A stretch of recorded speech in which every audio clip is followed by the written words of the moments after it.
मेरे ख्याल में हम स्टार्ट कर सकते हैं। अच्छा ठीक है, तो चलो बिस्मिल्लाह करते हैं। अल्हम्दुलिल्लाह वस्सलातु वस्सलामु अला रसूलिल्लाह। अस्सलामु अलैकुम एवरीवन ऑन बोर्ड। हम प्रोसीड करते हैं अपनी अपनी अपनी मजलिस को। तो जैसा कि आज का जो टॉपिक है, it is very generic about about coaching.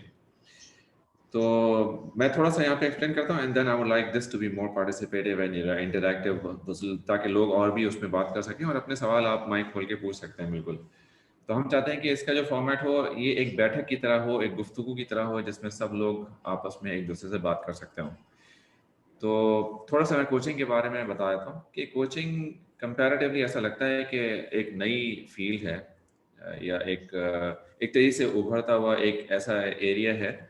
लेकिन मैं आपको बताऊं कि कोचिंग का जो नाम है वो हो सकता है कि वो इस खत्ते में नया हो, लेकिन कोचिंग के जो स्कूल्स हैं वो as old as 1980, which is like 40 साल से ज़्यादा पुराने इंस्टीट्यूशन यहाँ पे मौजूद हैं। जो कि सबसे पुराना one of the oldest is Erickson, जो कि कनाडा में बेस्ड है, 1980 से ऑपरेट कर रहा है वो। तो आहिस्ता आहिस्ता करके जो है वो चीज़ें जो है मंजर आम पे आनी शुरू हुई हैं, और अब जो है वो कोचिंग जो है is one of the most top most growing professions. अच्छा, तो एक बात तो ये थी। दूसरी बात मैं यहाँ पे ये बयान करना चाहूँगा कि कोचिंग और काउंसलिंग में थोड़ा सा फ़र्क है, और मेंटोरिंग और ट्रेनिंग में। तो इन तीन चार चीज़ों का मैं थोड़ा सा फ़र्क वादह कर देता हूँ, और फिर उसके बाद हम आगे इंशाल्लाह बात कर सकते हैं। तो जो काउंसलिंग होती है वो जो है वो पास्ट ओरिएंटेड होती है, या वो थेरेपी होती है जो कि कोई पुराने पुराने कोई इश्यूज हुए हों, कोई ज़ख्म हुए हों दिल पे, तो उनको उनकी मरहम पट्टी के लिए जो है वो काउंसलिंग इस्तेमाल होती है। और ताकि जो जो चीज़ें पहले की जो इश्यूज हैं तो वो एड्रेस हों, और वो अब नई लाइफ एक शुरू हो सके। कोचिंग इससे थोड़ी सी मुख्तलिफ होती है। कोचिंग जो है वो फॉरवर्ड फोकस होती है। फॉरवर्ड फोकस का मतलब है सोल्यूशन ओरिएंटेड होती है कोचिंग। तो अगर ये पास्ट है, अगर इस तरफ पास्ट है, तो काउंसलिंग जो है वो it looks more into the past, and coaching looks more into the future. तो इन दोनों चीज़ों में थोड़ा सा फर्क है। अच्छा, मैं ये नहीं कहता कि काउंसलिंग की अहमियत कुछ कम है, नहीं, ऐसा नहीं है। ये थोड़ी सी मुख्तलिफ चीज़ें हैं, बिल्कुल जैसा कि आप you cannot compare apples and oranges, अलग अलग है ना, सेब अलग है और मौसमी अलग है, इस तरह से ही है। इस तरह से काउंसलिंग कुछ कुछ सिचुएशन में काउंसलिंग काम करती है, स्पेशली अगर कोई बहुत ही ज़्यादा कोई डीप इश्यूज हो, साइकोलॉजिकल इश्यूज हो। लेकिन जो कोचिंग होती है it's more forward focus, solution oriented, कि आगे क्या करना है, अब बढ़ना क्या है। ठीक है, जो हुआ लेट्स एक्सेप्ट दैट, थोड़ा सा हम डिस्कस जरूर करते हैं, लेकिन अब आगे क्या करना है, उसके क्या स्टेप्स होंगे, ये चीज़ है वो ये कोचिंग में कवर होती है। अच्छा, कुछ लोग और भी पूछते हैं, ये मैं मुख्तलिफ वक्तों में सवाल आते रहे तो मैं उनको थोड़ा सा एड्रेस कर रहा हूँ। तो कुछ सवाल ये होते हैं कि ये अच्छा कोचिंग होती क्या है, क्या ये सिर्फ उन लोगों के लिए होती है जिनके पास कोई प्रॉब्लम्स होते हैं उन्हीं के लिए होती है? तो ऐसी बात भी नहीं है। कोचिंग होती है फॉरवर्ड फोकस्ड लोगों के लिए, जो कि प्रोग्रेसिव हों, यानी जो कि अपनी तरक्की चाहते हों, किसी भी एक एरिया में आगे बढ़ना चाहते हों, तो उनके लिए जो कोचिंग होती है। इसीलिए आप देखते हैं कि जो टीम्स होती हैं, एथलीट्स होते हैं, हर एक के कोचेज होते हैं। फुटबॉल टीम के कोच होते हैं, क्रिकेट टीम के कोच होते हैं, सीईओज के कोच होते हैं, यानी बड़ी बड़ी कंपनीज के सीईओ जैसे गूगल हैं, एप्पल हैं, इस तरह की कंपनीज के सीईओज के उनके पास अपने कोचेज होते हैं। तो रिसेंटली मुझे किताब पढ़ने का इत्तेफाक हुआ, उसका नाम है ट्रिलियन डॉलर कोच। तो ये किताब जो है लिखी गई है बिल कैंपबेल के बारे में। तो बिल कैंपबेल जो है ये सिलिकॉन वैली में अमेरिका में कोच थे। इंटरेस्टिंगली बिल कैंपबेल जो है फुटबॉल की दुनिया से आए थे और बाद में कॉर्पोरेट वर्ल्ड में एंटर हुए, और he was one of the most successful coaches. Interestingly ये किताब बिल कैंपबेल की लिखी हुई नहीं है, ये बिल कैंपबेल की वफात के बाद उनके क्लाइंट्स ने लिखी है, जिसमें गूगल के सीईओ एरिक शिमिट और कुछ और लोग भी शामिल हैं। तो 3 ऑथर्स इस किताब के हैं। उन्होंने किताब में बयान किया कि इस किताब का नाम हमने ट्रिलियन डॉलर कोच इसलिए रखा है कि बिल कैंपबेल एक अकेला शख्स था जिसने बहुत सारी सीईओज को कोच किया सिलिकॉन वैली में, जिसमें गूगल भी, एप्पल भी, एचपी है, और भी बहुत सारी कंपनीज हैं। तो इन कंपनीज के सीईओ को कोच करने से जो इनके अंदर पॉजिटिव चेंज आया, और फाइनेंशियली इम्पैक्ट जो इस चेंज ने डाला इस पूरी इंडस्ट्री में, उसका जो इम्पैक्ट है it's worth trillions of dollars. तो इसलिए जो है उन्होंने इसका नाम, इस किताब का नाम रखा $1 ट्रिलियन कोच। तो coming back to the point, इन सारे सीईओज के साथ कोई मसला नहीं था। अगर आप देखें तो आपको गूगल पे, वो यूट्यूब पे एक 45 सेकेंड्स की एक क्लिप मिलेगी। आप टाइप करें गूगल सीईओ अबाउट कोचिंग, तो एक 45 सेकंड्स की आपको क्लिप मिलेगी जिसमें एरिक शिमिट का एक छोटा सा इंटरव्यू है जो फोर्ब्स ने रिकॉर्ड किया है, और वो बताते हैं कि how important is to you for you to have a coach. अब बात ये है कि कोच करता क्या है। तो कोच करता है कि अगर ये आप हैं, तो कोच क्या करता है कि आपको एक आउटसाइडर्स पर्सपेक्टिव प्रोवाइड करता है, आपकी जिंदगी को एक बाहर का जाविया, एक नुक्ता निगाह जो है वो प्रोवाइड करता है। तो ये आउटसाइडर्स पर्सपेक्टिव आप खुद नहीं देख सकते, खुद ऐसा पॉसिबल ही नहीं हो सकता। जैसे मैं आपको एक बड़ा इंटरेस्टिंग सी बात बताता हूँ कि जब भी किसी दावत में जाते ना और खीर होती है या गाजर का मीठा या इस तरह, तो बहुत दफ़ा ऐसा होता है कि वो मेरी दाढ़ी में फंस जाता है। अब मुझे नज़र नहीं आ रहा होता जब तक कि कोई दूसरा ना बताए कि भैया आपकी दाढ़ी में कुछ फंसा हुआ है। तो बहुत सारे लोग तो अंकल, चाचा इस तरह कहते हैं, तो दैट्स फाइन। तो लेकिन मैं जो आपको बात बताने की कोशिश कर रहा हूँ कि मुझे इस तरह से देखना पड़ता है तो फिर मुझे नजर आता, वरना नजर नहीं आता। इसी तरह से आउटसाइडर्स पर्सपेक्टिव आपको नजर नहीं आता। ये वो चीज है जो कि आपको दूसरा ही बता सकता है। और कोच का चूंकि एक वेंटेज पॉइंट होता है, ऊपर का एक जगह से देख रहा होता है कोच आपको, तो वो मुख्तलिफ एंगल से देख रहा होता है, तो वो आपको एक आउटसाइडर्स पर्सपेक्टिव में प्रोवाइड करता है। उसके अलावा आपकी थॉट्स एंड अजम्पशंस को चैलेंज भी करता है। उसके बाद आपको एक डेवलपमेंट प्लान बनाने में हेल्प करता है। अच्छा, ये डेवलपमेंट प्लान क्या है? ये ऐसे लोगों के लिए नहीं होता है प्लान के जी जिनके पास कोई प्रॉब्लम है नेसेसरली। ये किसी भी ऐसे शख्स के लिए होता है जो कि अपनी ज़िंदगी में आगे बढ़ना चाहता है, भले वो मुख्तलिफ किसी भी एरिया में आगे बढ़ना चाहता हो। हेल्थ है, रिलेशनशिप है, करियर है, या और कुछ फाइनेंस है। तो इस तरह की 4-5 चीज़ें होती हैं जिसमें आमतौर पर कोचिंग होती है। तो कोच क्या करता है कि वो इन एरियाज में इनको हेल्प करता है by providing an outsider's perspective, by helping developing a plan बना के देता है। और क्या करता है? और उस प्लान को एग्जीक्यूट भी करवाता है with full focus and accountability. तो ये जो है ना, ये इंपॉर्टेंट चीज़ें होती है किसी भी एक कोच के साथ काम करें जो कि आपको मिलती हैं। तो अब हम आगे चलते हैं। अगर किसी का कोई सवाल है तो हम सवाल ले लेते हैं, और वरना हमारे पास जो है वो कुछ बहुत सारे सवाल और भी हैं जो कि हमारे पास ऑफलाइन आए हुए हैं। तो I'll just keep myself quiet for another few minutes. अगर हमारे दूसरे कोचेस में से कोई कुछ बोलना चाहे तो वो बोल सकते हैं।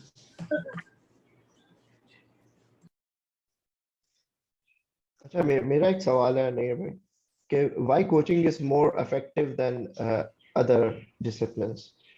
So why coaching is more effective in other discipline?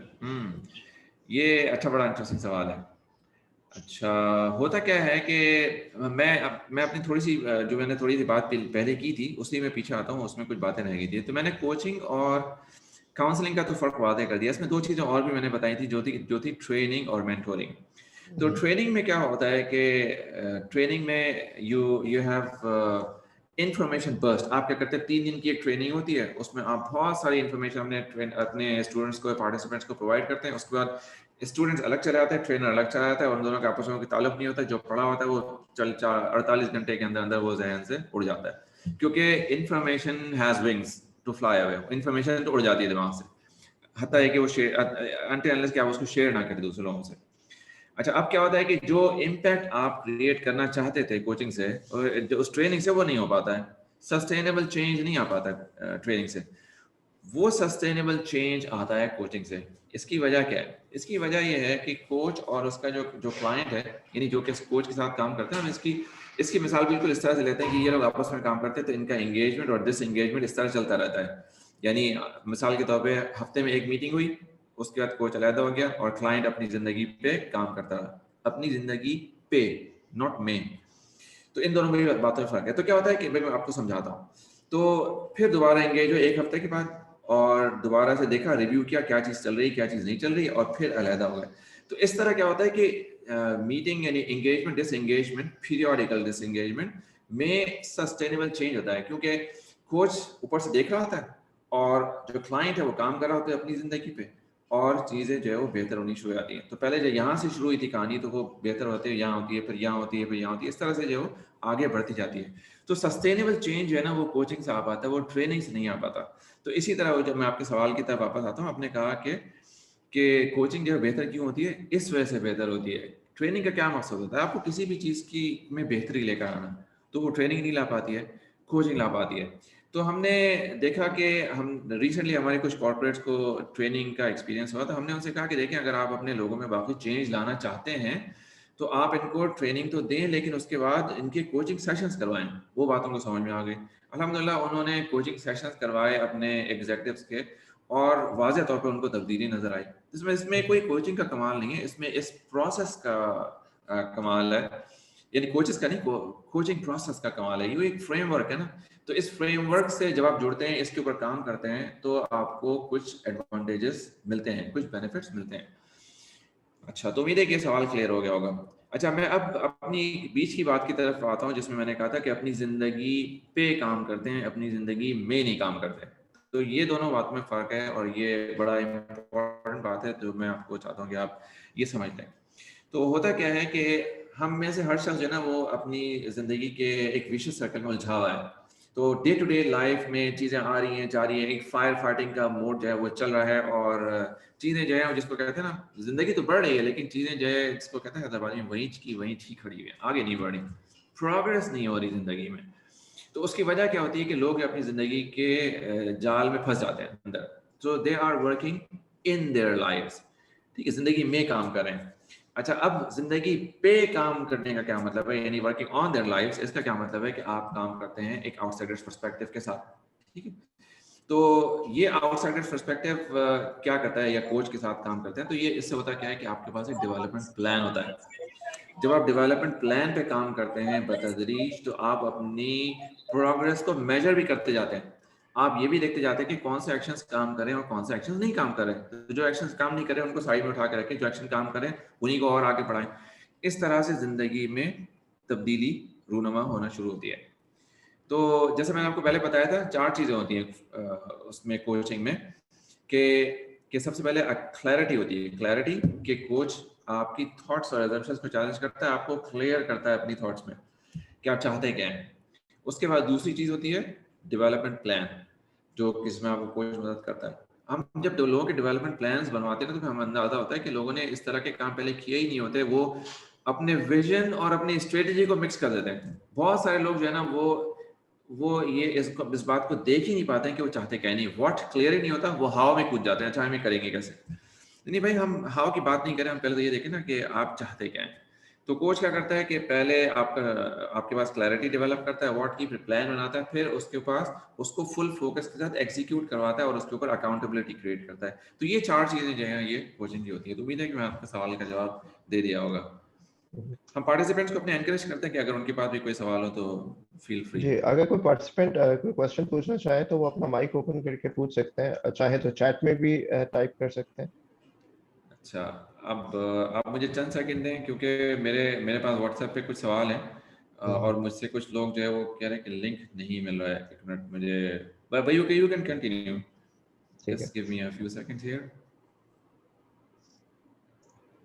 अच्छा, तो कुछ समझिए, फिर मैं, अगर कोई और सवाल नहीं पूछा तो फिर मैं सवाल पूछ लेता हूँ आपसे। तो आप मुझे हाँ बताइए कि जी। अच्छा, एक कोचिंग सेशन होता कैसे था, उसकी अ, एक थोड़ा स्ट्रक्चर तो समझाए ना हमें कि एक कोचिंग सेशन कितना लंबा होता है, और उसमें किस तरह से आप अपने कोची के साथ जो है ना वो डील करती हैं। कोचिंग सेशन सबसे पहले हम इनिशियल कॉल से स्टार्ट करते हैं, और सो मैं एक टिपिकल कोचिंग सेशन अपना बताती हूँ जो कि मेरे पास होता है। तो सबसे पहले मैं अपनी क्लाइंट से ये पूछती हूँ कि अच्छा आपको क्या चीज़ बॉदर कर रही है, तो वो फिर अपना बताना शुरू करते हैं, और जब वो बताना शुरू करते हैं अच्छा क्या चीज़ बॉदर कर रही है, फिर हम मुख्तलिफ उनसे सवालात पूछते जाते हैं ताकि मज़ीद क्लैरिटी डेवलप हो। और उसके बाद फिर हम उनके साथ उनसे पूछते हैं कि अच्छा आप चाहते क्या हैं, how do you want to see yourself. Hmm. तो अगर ये सिचुएशन है आपका, ये समझे ये आपका क्या कहते हैं डिससैटिस्फैक्शन है, तो आप देखना क्या चाहते हैं, how do you want to see yourself. तो बता दें कि this is what I want to see myself, this is the picture that I want to create for myself, मैं ऐसा देखना चाहती हूँ अपने आप को। और उसके बाद फिर then we make a plan after that. So this is the first session. फिर हम ये डिस्कस करते हैं कि इस फर्स्ट सेशन में कि अच्छा ठीक है, अगर आप इस तरह करना चाहते हैं तो फिर then we will have another call. उसमें फिर हम जो है वो कुछ स्ट्रेटजी मीटिंग से हम कहते हैं, तो स्ट्रेटजी मीटिंग में हम फिर डिस्कस करते हैं कि okay what area of your life that you want to work on, आप अपनी ज़िंदगी की किस एरिया पर काम करना चाहते हैं, जैसा कि अभी बताया था। तो फिर उसके बाद फिर वो वहाँ से डिसाइड करते हैं, देन स्ट्रेटजी बना के फिर we move on from there onwards.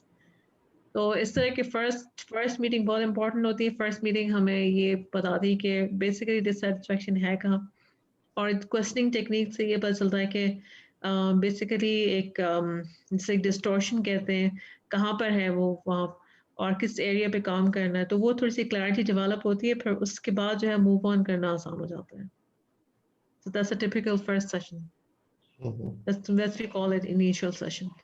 अच्छा, मैं थोड़ा सा कुछ यहाँ पे ऐड करूँ जी अगर आप बोलो। इजाज़त दें तो? ठीक है। अच्छा, अब ये मुझसे पहले भी किसी ने सवाल पूछा था पिछले किसी सेशन में कि आखिर ये क्लैरिटी होती क्या है, क्लैरिटी कैसे डेवलप करते हैं आप?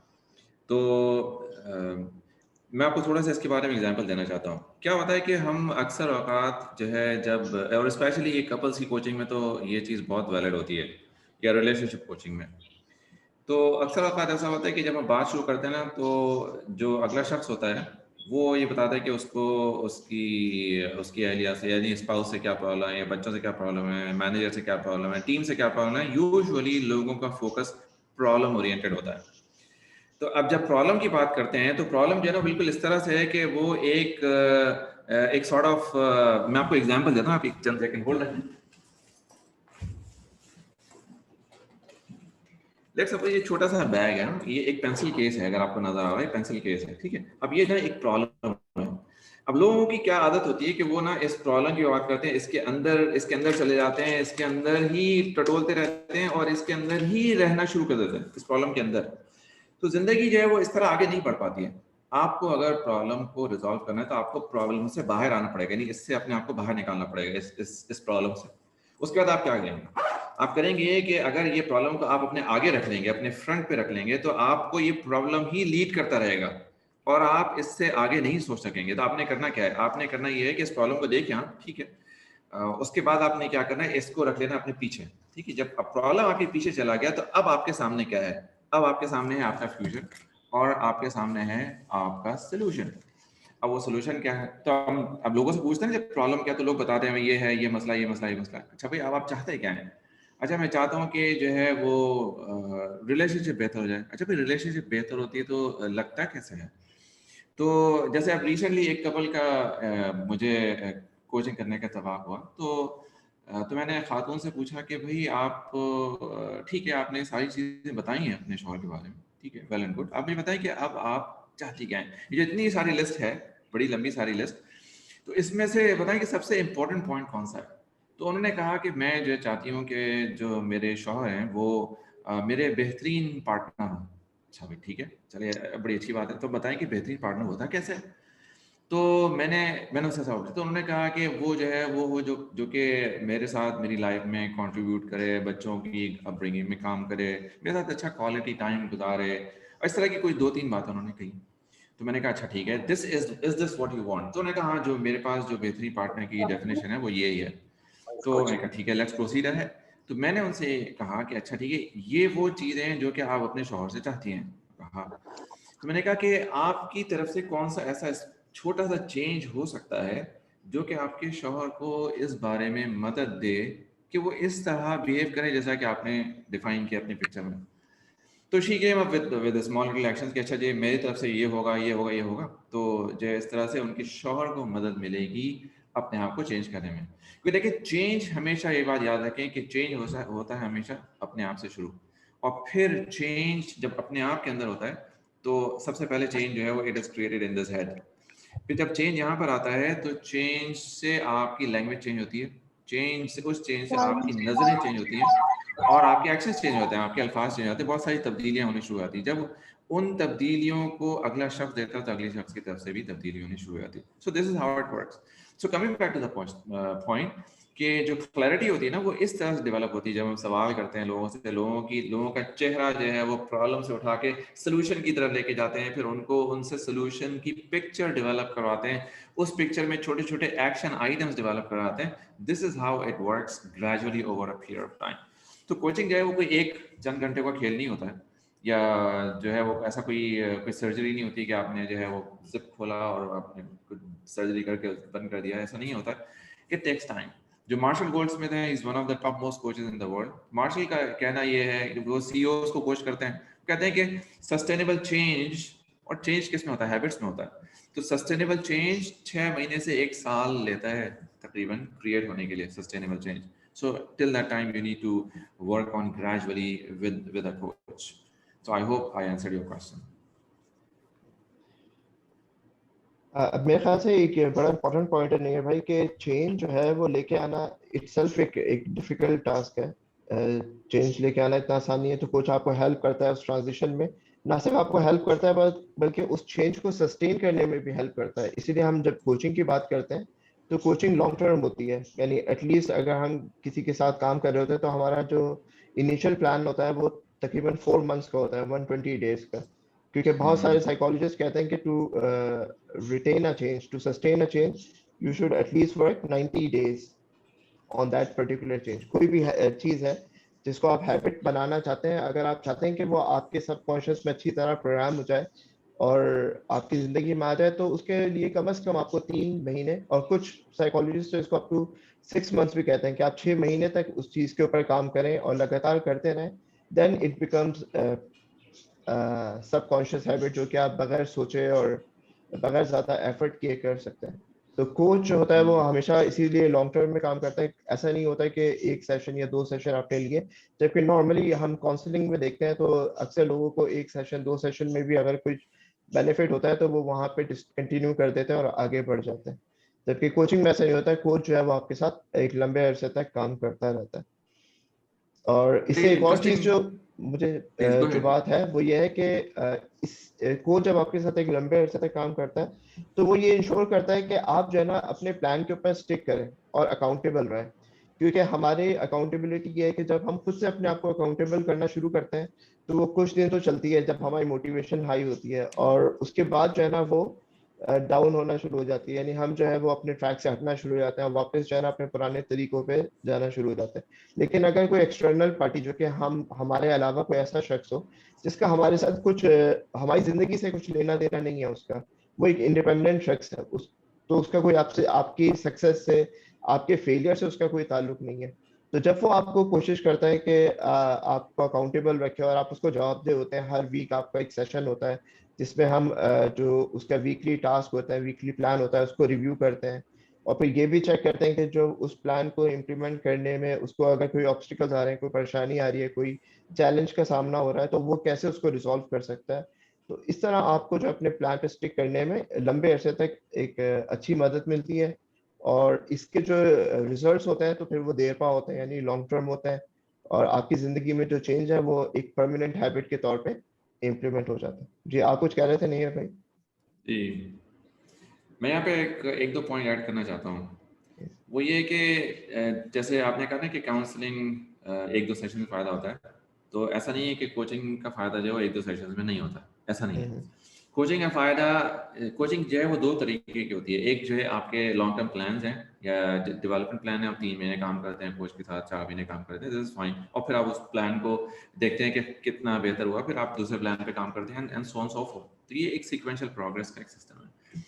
अच्छा, इसमें इसके बरक्स जो है, और जो कि हम लोग करते भी हैं इस तरह से, कि अगर आपके पास किसी के पास कोई बहुत सीरियस मसला है तो उसके लिए भी अलग सेपरेट कोचिंग सेशन होता है जिसको कहते हैं वन ऑफ कोचिंग सेशंस। तो वन ऑफ कोचिंग में हम क्या करते हैं? वन ऑफ कोचिंग में हम क्लाइंट के साथ बैठते हैं और हम पहले तो पूछते हैं कि भाई हमारे पास पौन घंटा है, 1 घंटा है, किस तरह से इसको यूजफुल बनाया जा सकता है आपके लिए। तो क्लाइंट अपना प्रॉब्लम सामने रखता है। तो अच्छा जी, प्रॉब्लम के बारे में थोड़ा सा बात करते हैं, ज़्यादा नहीं। बहुत ज़्यादा तफसील से बात करें तो फिर इश्यूज उखड़ने निकल के आने शुरू हो जाते हैं और ज़ख्म जो है वो हरे होने शुरू हो जाते हैं दोबारा से।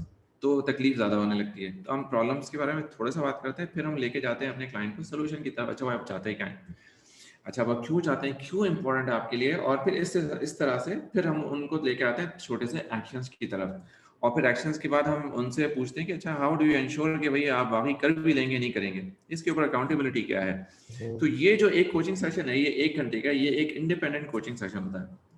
तो कभी कभी ऐसा होता है कि हमारे क्लाइंट्स के साथ जिनके ऊपर हम लॉन्ग टर्म कोचिंग में काम कर रहे होते हैं, उनके साथ उनकी ज़िंदगी में कुछ ऐसे मसाइल खड़े हो जाते हैं कि जिसकी वजह से वो अपने प्लान पे काम नहीं कर पा रहे।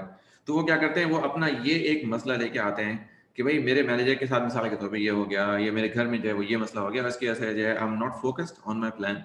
तो हम क्या करते हैं, उस कोचिंग सेशन में फिर उसी मसले के बारे में ही बात करते हैं, so that the client is relieved, फिर वो उसके पास कुछ सोल्यूशन आ जाए, बेहतरी हो जाए, क्लैरिटी डेवलप हो जाए, और फिर जो है फिर आगे। जैसे रिसेंटली जो है वो एक क्लाइंट के साथ ऐसा हुआ कि उनको मैंने कोच किया, तो उन्होंने कहा कि भाई इस वजह ना मुझे घर बदलने का बड़ा शदीद मसला है, और फैमिली में इख्तलाफ है, ये घर चाहिए, वो घर में जाना है, ये करना है, वो करना है, बच्चों की प्रायोरिटीज़ अलग हैं, वगैरह वगैरह, करें तो क्या करें। तो फिर उनसे उस सेशन में, उस 1 घंटे में सिर्फ घर के मुतालिक ही बात हुई। अच्छा भाई प्रोज एंड कॉन्स क्या हैं, आपके पास ऑप्शंस क्या क्या हैं, किसकी प्रेफरेंस ज़्यादा है, अगर आप ये डिसीजन लेते हैं तो उसका इम्पैक्ट घर के किस शख्स के ऊपर ज़्यादा आएगा, कम आएगा, कौन नाराज़ हो जाएगा, किसकी नाराज़गी की कीमत आपको भारी अदा करनी पड़ेगी, वगैरह वगैरह, किसकी आसानी सबसे ज़्यादा होगी। जब ये सब चीज़ें आप देखते हैं तो क्या होता है, ब्रेनस्टॉर्मिंग करते हैं अपने क्लाइंट के साथ, तो क्लाइंट के ज़हन में क्लैरिटी डेवलप हो जाती है, और most likely they are able to reach some decision और able to make a decision. फिर वहाँ से वो आगे चल पड़ता है। तो उम्मीद है कि जो है वो ये बात क्लियर हो गई होगी। ठीक है। अच्छा, I have a question. आपके जी, प्लीज मेरे गो ख्याल से अहेड। एक क्वेश्चन है तो वो ले लेते हैं। अस्सलाम वालेकुम। मेरा नाम इरम वालेकुम ज़िशान है। मैं I am a life coach, certified life coach and NLP practitioner. मैं ट्रेनर भी हूँ। So being a coach and trainer and a counsellor, because I use therapy NLP, मेरी ऑब्जर्वेशन ये है कि coaching is such a phenomenal area, लेकिन हमारे public को इसका उस तरह नॉलेज नहीं है। So whenever I actually ask people, because आप एग्जेक्टिव्स और कॉर्पोरेट सेक्टर को अगर साइड पे रख दे तो there is not much scope left for coaching otherwise. जैसे बच्चे हैं, स्टूडेंट्स हैं, टीन्स हैं, इवन जैसे आपने रिलेशनशिप कोचिंग की बात की, लोगों में इस चीज़ का अवेयरनेस और इंफॉर्मेशन किस तरह लाई जाए कि आपने प्रॉब्लम से निकल के, पैस से निकल के फ्यूचर का सोचना है। Because eventually whenever I have any case वो एंड अप काउंसलिंग की तरफ हो जाता है। बिकॉज अगेन जैसे आपने मेंशन किया, लोग पैस्ट के अंदर इतने ज्यादा स्टक होते हैं, उनके मेंटल इश्यूज इतने इनग्रेव्ड हो चुके होते हैं कि वो कोचिंग को उस तरह से एक्सेप्ट नहीं कर रहे होते। उनको चाहिए होता है उनकी पास्ट मेमोरी से छुटकारा। तो फिर आपको NLP को यूज करके या थेरेपी को यूज करके कहीं ना कहीं उनको स्टेबल मेंटल स्टेट पे लेकर आना होता है। So other than corporate sector, again I am mentioning that because corporate sector में आई अंडरस्टैंड कि आप एग्जेक्टिव्स को, मिडिल मैनेजमेंट को बात कर रहे होते हो, उनका बिजनेस और पर्सनल गोल्स डिफरेंट है। बट बच्चों के साथ, फीमेल्स के साथ, या एक नॉर्मल एडल्ट के साथ, other than the business sector, हम किस तरह कोचिंग को प्रमोट कर सकते हैं और किस तरह सक्सेसफुली कोचिंग को लेके चल सकते हैं। Thank you very much for your question, and I sincerely appreciate कि आप you open up your mic and spoke. तो मैं आपको यहाँ पे कुछ चीज़ें वादे करता हूँ। तो सबसे पहली चीज़ जो है वो ये है कि कोचिंग के 23 डिफरेंट नीशेस होते हैं, या आप उसको नीच कह लें जो भी, तो जो कि आइडेंटिफाइड हैं, जिसमें पेरेंटल कोचिंग है, सक्सेस कोचिंग है, वेलनेस कोचिंग है, एग्जीक्यूटिव कोचिंग है, बिजनेस कोचिंग है, और बहुत सारी डिफरेंट किस्म की कोचिंग है। तो 23 डिफरेंट एरियाज हैं या डोमेन्स हैं कोचिंग के जो कि आइडेंटिफाई हैं, इसमें लोग कोचिंग करवाते हैं। जहाँ तक हमारे काम का ताल्लुक है तो हम दोनों सेक्टर्स में काम करते हैं। हम कॉर्पोरेट्स के साथ भी काम करते हैं और हम लाइफ क्लाइंट्स के साथ भी काम करते हैं। हमारा ज़्यादातर काम अगर आप देखें तो लाइफ क्लाइंट्स के साथ ज़्यादा होता है, तो कंपैरेटिव टू कॉर्पोरेट। इसकी वजह ये है कि हम लोग बहुत सारे कोचेज हैं और हम में से हर शख्स जो है वो कॉर्पोरेट के साथ एंगेज नहीं होता। हमारे पास बहुत सारी जो है सिस्टर्स भी हैं जो काम कर रही होती है। तो अगर आप ओवरऑल देखें ना, in terms of hours, the amount of hours that you put in, तो वो लाइफ के ज़्यादा होते हैं। नंबर 1 बात ये। नंबर 2 बात ये, आपने कहा कि हम इसको किस तरह अवेयरनेस लोगों के अंदर क्रिएट करें। तो ये जो मजलिस है इस तरह, ये this is one of the initiative जो कि अवेयरनेस क्रिएट करने के लिए है। हम और भी आर्टिकल्स भी लिख रहे होते हैं, ब्लॉग पोस्ट हैं हमारे पास, बहुत सारी चीज़ें हैं, फेसबुक का पेज है। इस तरह से हम कोशिश करते हैं कि लोगों को हम अवेयर करें कि किस तरह कोचिंग उनकी ज़िंदगी में बेहतरी ला सकती है। जहाँ तक आपकी इस बात का ताल्लुक है कि लोग इतने अपने पास्ट इश्यूज में फंसे होते हैं कि वो लाजिमन उनको काउंसलिंग की तरफ या एनएलपी के सेशंस की तरफ ले आना पड़ता है, तो मैं बिल्कुल आपसे एग्री करता हूँ कि लोग इस तरह से फंसे होते हैं। उसकी एक वजह ये है कि लोगों हमारे पास जनरली स्पीकिंग जो है, हमारे पास लॉजिकल या स्ट्रक्चर्ड थिंकिंग का कॉन्सेप्ट जो है वो कम है। तो डेवलप नेशंस में ये ज़्यादा है, लेकिन हमारे पास जो है कम है। इसकी वजह से क्या होता है कि हम अपने प्रॉब्लम्स को, जैसे मैंने आपको एग्जांपल दी ना थोड़ी देर पहले इस बैग की, कि हमने प्रॉब्लम्स के अंदर ही रहने को समझते हैं कि यही ज़िंदगी है, जबकि प्रॉब्लम के अंदर रह के आप प्रॉब्लम को सॉल्व नहीं कर सकते, आपको प्रॉब्लम के बाहर आके सॉल्व करना पड़ता है। तो जो कि कोचिंग का भी एक कोचिंग का पर्सपेक्टिव यही है कि आप सोल्यूशन फोकस्ड हो। तो coming back to the point, हमारे पास ऐसे केसेस भी आए हैं कभी कि जो कि इतने ज़्यादा सीवियर साइकोलॉजिकली इम्पैक्ट थे कि वो कोचिंग के काबिल नहीं थे। तो फिर हमें उनको काउंसलिंग की तरफ या साइकोथेरेपिस्ट की तरफ या साइकियाट्रिस्ट की तरफ उनको रेफर करना पड़ा, और फिर वहाँ से उनको कुछ थोड़ा सा बेहतर हुए, सो दे बिकेम कोचेबल अगेन। इसके मुख्तलिफ एक दो नहीं, कई सारे केसेस इस तरह से। तो एक तो तकरीबन कोई गालिबन 3 साल पहले की बात है कि एक साहब थे, उन्होंने कोचिंग के लिए रब्ता किया। माशाल्लाह he was highly qualified professional, लेकिन इंतहाई सीवियर डिप्रेशन स्टेज में। अब उनके साथ जो है हम समझे कि ये पिकअप कर लेंगे because he personally himself approached, और वो उनका लेवल ऑफ नॉलेज वगैरह बहुत अच्छा था। लेकिन तकरीबन 2 महीने, 1.5 से 2 महीने हमने उनके साथ काम किया, लेकिन वो बिल्कुल उठ नहीं पाया बिकॉज साइकोलॉजिकली वो इतने शदीद डिप्रेशन में थे कि हमें उनको रेफर करना पड़ा किसी साइकियाट्रिस्ट की तरफ। इसी तरह से एक और भी केस था, वो एक यंग लड़के का था, उसके साथ भी यही मसला था। तो हमने उसको कोच किया, थोड़ा सा बेहतर होना शुरू हुआ, लेकिन उसके साथ कुछ खौफ के एलिमेंट्स ऐसे थे कि उसको रातों को नींद नहीं आती थी उसको, और वो सो नहीं सकता था, उसकी वजह से वो इंतहाई स्ट्रेस में मुब्तला था। तो फिर हमें उसको साइकियाट्रिस्ट को रेफर करना पड़ा।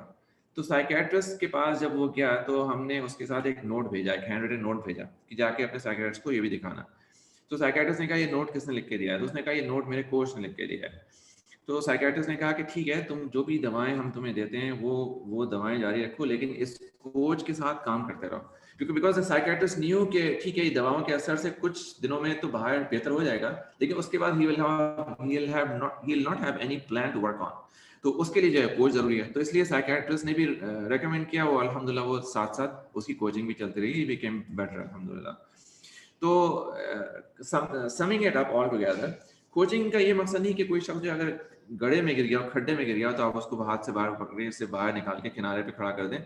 अगर आप ऐसा करें तो मोस्ट लाइकली हायर प्रोबेबिलिटी कि वो दोबारा अंदर गिर जाएगा, दोबारा ही खड्डे में गिर जाएगा।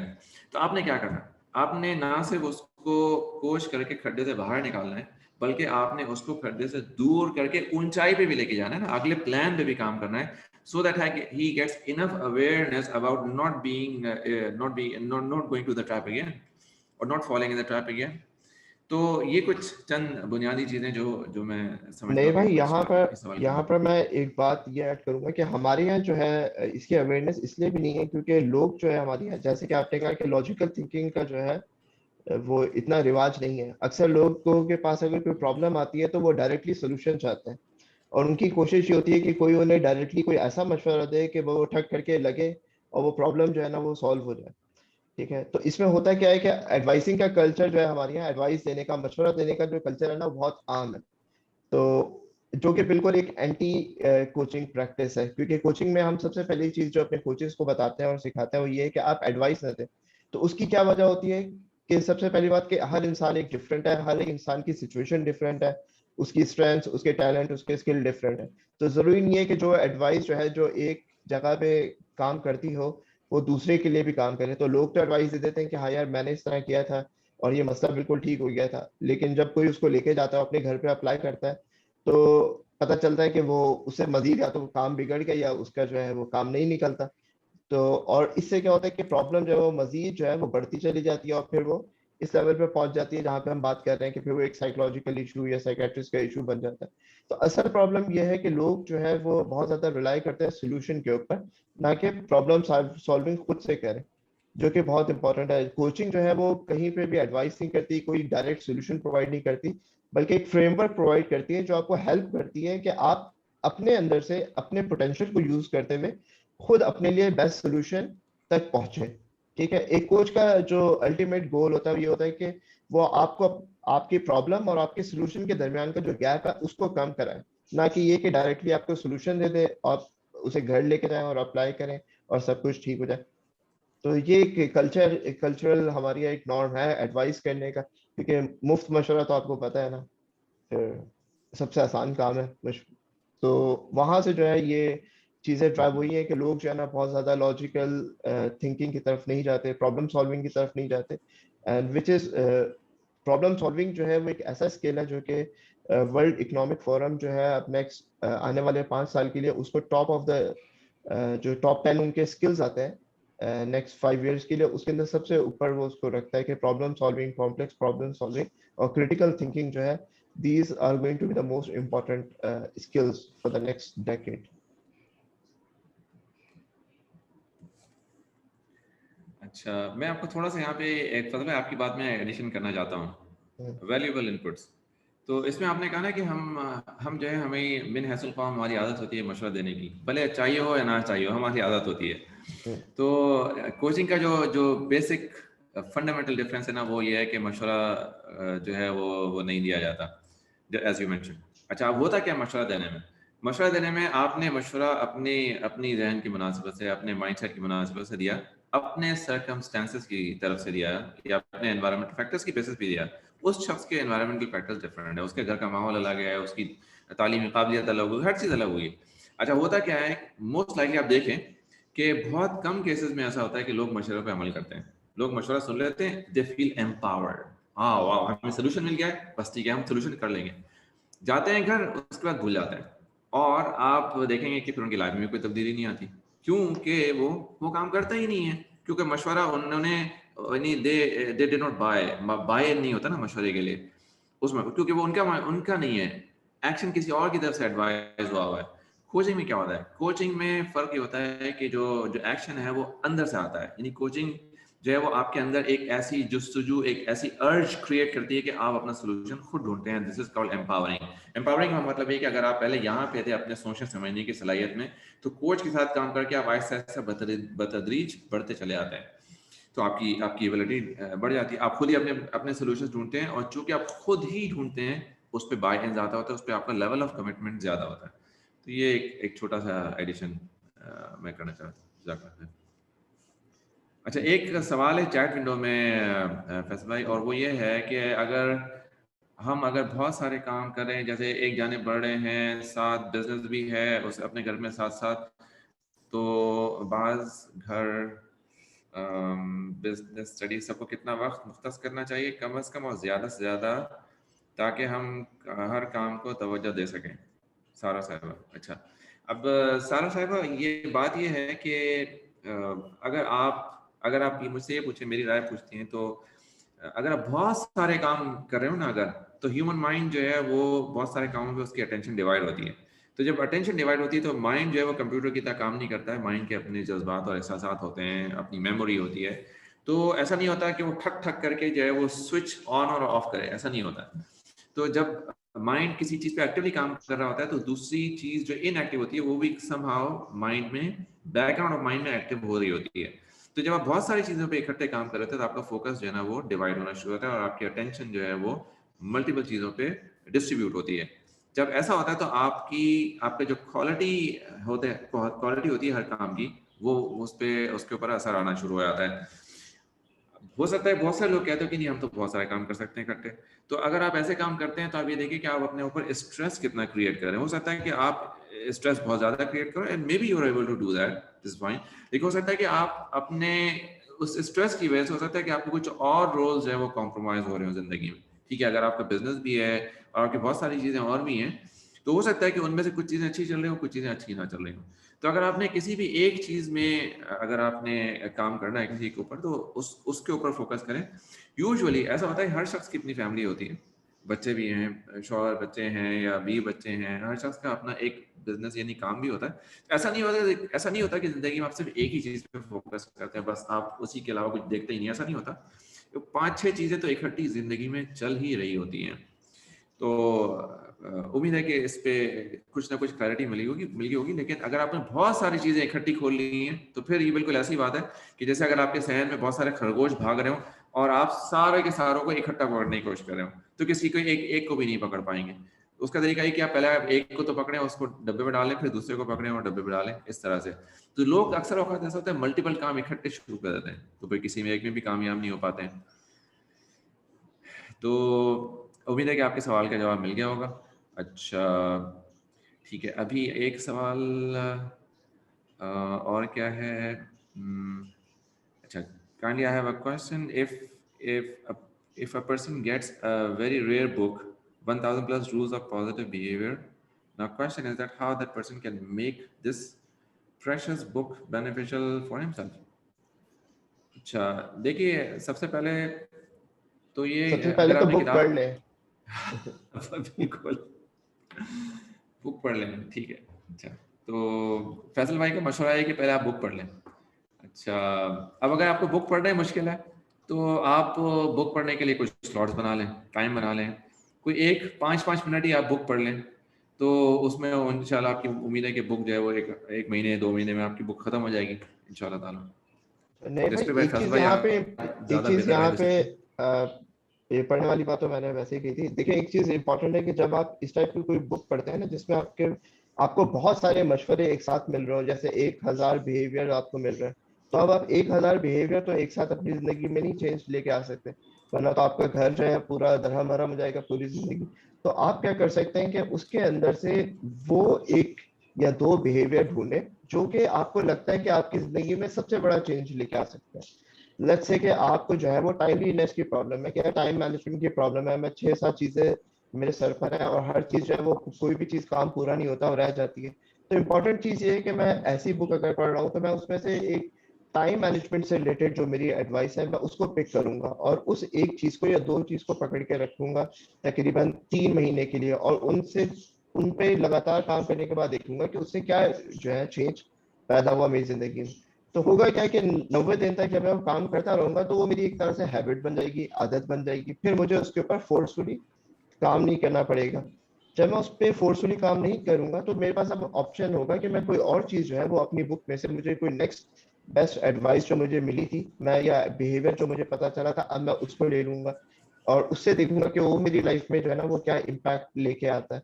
तो it all depends from person to person. जरूरी नहीं कि आपके पास अगर कोई बहुत ही अच्छी कोई किताब है तो आप पूरी की पूरी एज इट इज उसको अपनी जिंदगी में लागू कर सकेंगे।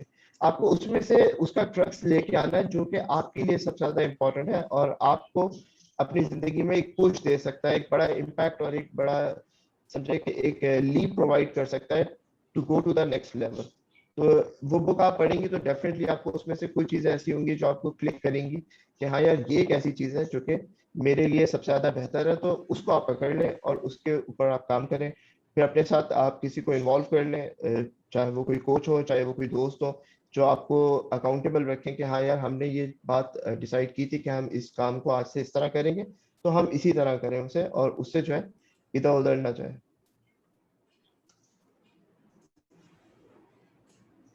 ठीक है, जज़ाकल्लाह खैर।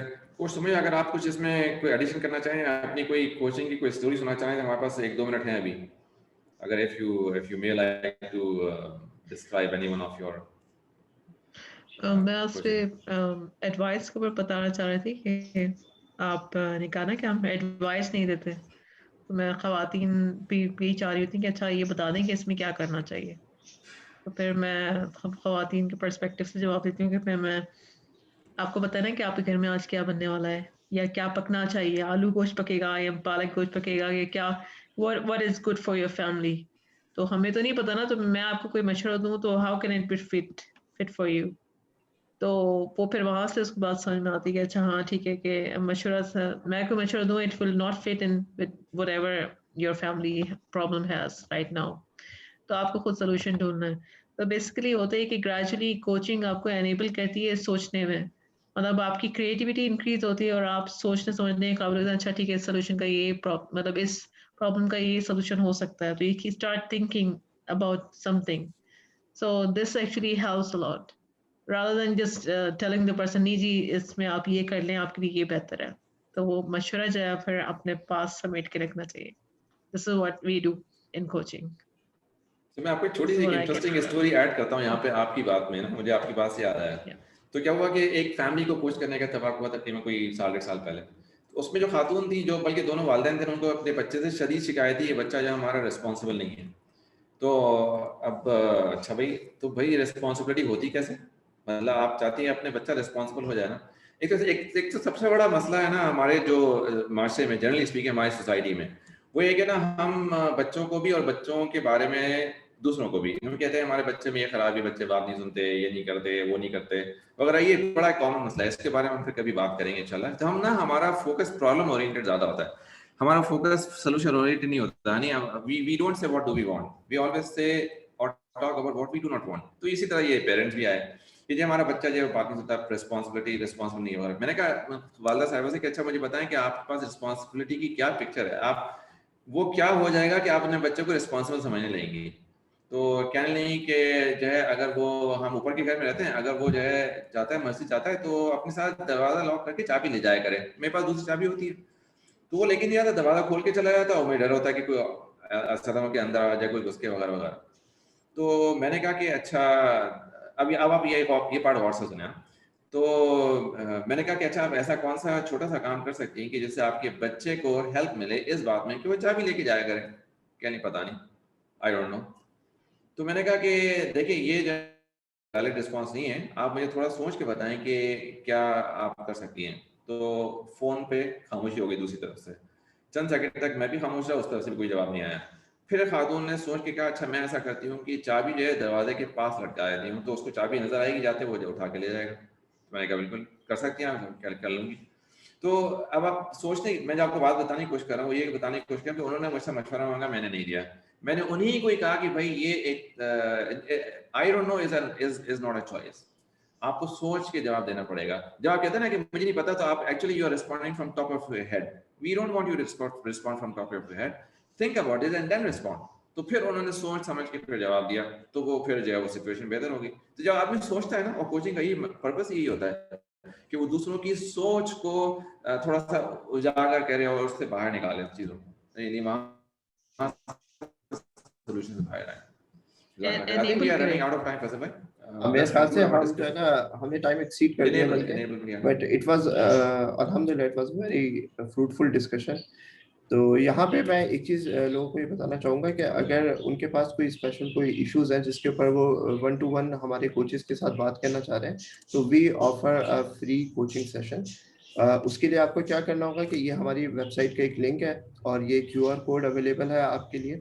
तो आप ये QR कोड स्कैन कर लीजिए, नहीं तो आप वेबसाइट पे इस लिंक के ऊपर भी जा सकते हैं। मेरे ख्याल से मिस शफक जो है वो लिंक आपको चैट में भी पेस्ट कर देंगी। यहाँ पे आप चाहें तो यहाँ पे एक सेल्फ डिस्कवरी फॉर्म अवेलेबल है, आप वो फॉर्म फिल करें। वो फॉर्म हमें मिलेगा तो हमारा कोई भी जो कोच है, जो भी रेलिवेंट कोच होंगे, वो इंशाल्लाह आपसे कोऑर्डिनेट कर देंगे and you will get a free 1-to-1 session.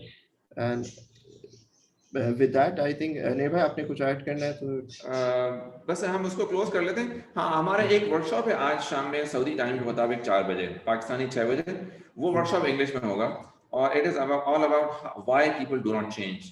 तो इंशाल्लाह वो मैं ही प्रेजेंट करूंगा। वो होगा तकरीबन अराउंड 30 to 45 मिनट्स का workshop. whoever would like to join, आप हमारे जो एलुमनाई ग्रुप है उसको, उसका लिंक व्हाट्सएप का यहाँ पे पोस्ट हुआ हुआ है, उस पर आप क्लिक करके उसको ज्वाइन कर लें। इंशाल्लाह उसके ऊपर हम लिंक पोस्ट कर देंगे, वर्कशॉप आप ज्वाइन कर सकते हैं। इंशाल्लाह you will get some more benefit. जज़ाकल्लाह खैर। I think we can close.